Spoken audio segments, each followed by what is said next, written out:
Long before a world was charted and its lands mapped, the oceans were kingdoms unto themselves, vast, mysterious realms ruled by mighty sovereigns whose thrones rested deep beneath the waves. At the very pinnacle of these rulers stood Akmarian, the ancient and noble ruler of the seven seas. His power was absolute, stretching from the crushing, silent trenches of the deepest abyss all the way to the roaring surface storms that raged above. For untold centuries, a delicate and profound peace reigned across the waters of the world. But deep in the suffocating blackness of the ocean floor, a forgotten evil lay dormant, biding its time. Its name was Morvhal the Dread, and its ambition was absolute to be the one and only ruler of all seas.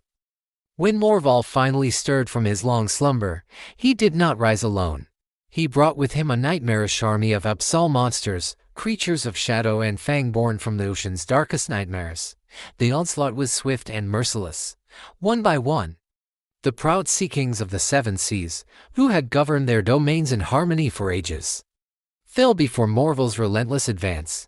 Their once gleaming underwater kingdoms burned, their magnificent coral palaces shattered into dust, and the very balance of the oceans, the lifeblood of our planet, began to tremble on the brink of collapse.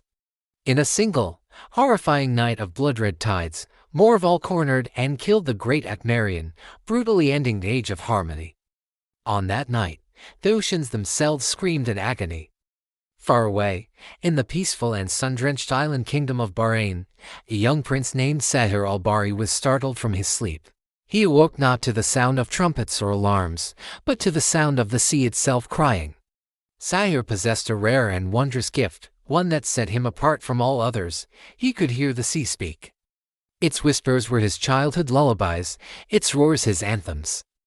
Drawn by the mournful sound, he rushed to the shore. The waves, which should have been sparkling under the moonlight, instead glowed with an eerie, crimson light. They lapped at his feet and whispered a desperate message, a plea that chilled him to his core. The seas have fallen. You must rise. As the words faded, the water before him began to churn. An ancient, colossal sea turtle, its shell encrusted with the wisdom of millennia, rose from the depths and bowed its great head before him. The turtle's voice was as deep and resonant as the ocean itself. Prince of Bahrain, it said, Akmarian is gone. His power, the very essence of the seven seas, now seeks an heir. If you do not accept it, Morvhal's darkness will consume everything.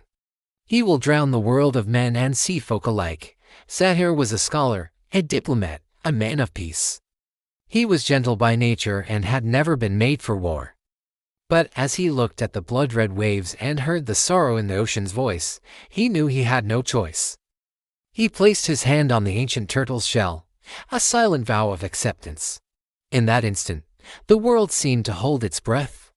The sky split open with a flash of silent lightning, the sea let out a deafening roar, and from the churning water, Akmarian's glowing trident rose, pulsing with celestial light. As Sahir's fingers closed around the weapon's haft, an unimaginable surge of energy coursed through him. It was the power of every wave, every current, every drop of water in the world. In that moment, he was transformed. He was no longer just a prince. He became Sahir, ruler of Bahrain and the destined heir to the seven seas. Meanwhile, the victorious Morvhal now sat upon Akmarian's stolen throne. He ruled from a fortress of jagged, black rock and solidified shadow called the Abyssal Crown, a place so deep that no light had ever touched it. From there, his darkness began to spread, poisoning the currents and corrupting marine life. But Sahir was not alone. The ocean, now his to command, answered his call. He began to gather allies, rallying the scattered and terrified inhabitants of the sea. The merfolk of the Sapphire Trench, with their shimmering scales and deadly water lances, pledged their loyalty. The colossal whale guardians of the Coral Gate, ancient beings who remembered the world's creation, agreed to lend their strength. The fearsome storm serpents of the eastern monsoon, who could summon lightning and typhoons, joined his cause. And finally, the enigmatic tide priests of the lost atoll, masters of oceanic magic, brought their wisdom to his council. Hope, which had been extinguished, was rekindled like a beacon in the crushing dark. With a new, unified army at his back, they marched toward Morvhal's stronghold. The very sea shook with the force of their approach as Sahir and his allies reached the Abyssal Crown. As they drew near, Morvhal himself emerged from the fortress, a figure of pure terror, towering and monstrous, his form a swirling vortex of shadow and teeth. "You dare challenge me, little island prince," his voice boomed, a sound that could shatter coral and curdle water. "You are nothing." Sahir, holding the radiant trident aloft, met the tyrant's gaze without flinching. His voice, amplified by the power of the oceans, rang out clear and strong. "You killed the ruler of the seven seas and silenced their harmony. Now, I will end the ruler who murdered them all." The battle that followed was nothing short of cataclysmic. It was a war fought on a scale the world had never seen.